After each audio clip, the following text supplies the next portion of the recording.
Kisah ini bukan sekedar cerita seorang istri yang rela menutup usaha, melainkan kisah tentang pengorbanan nilai atas keuntungan dan tentang bagaimana keluarga menjadi benteng utama bagi seseorang yang memegang teguh integritasnya.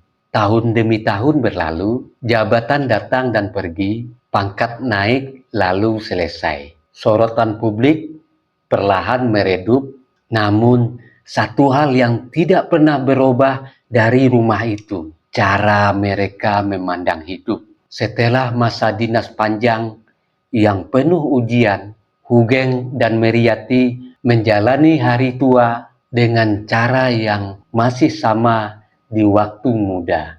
Sederhana, tenang, dari kemewahan yang tidak perlu.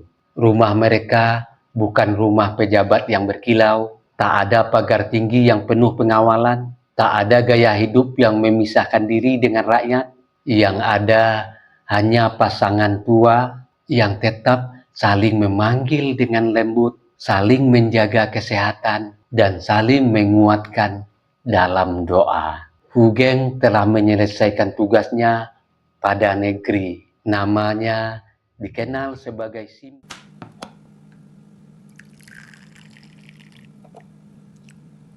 Sahabat ngopi dulu.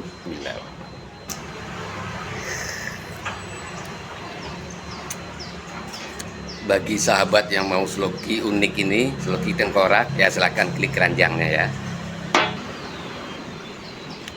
Sahabat bagi perokok tahu persis rasanya ketika dia mau menyalakan rokok di pinggir pantai atau di tanah lapang. Itu pasti banyak angin, dan untuk merokok menyalakan koreknya pasti kesulitan, pasti padam oleh tiupan angin. Tapi semuanya tidak akan terjadi lagi jika korek kita ini kapasitas gasnya besar dan apinya kuat, tidak akan padam ditiup angin. Jadi jika sahabat ingin korek seperti ini, cek di keranjang produk.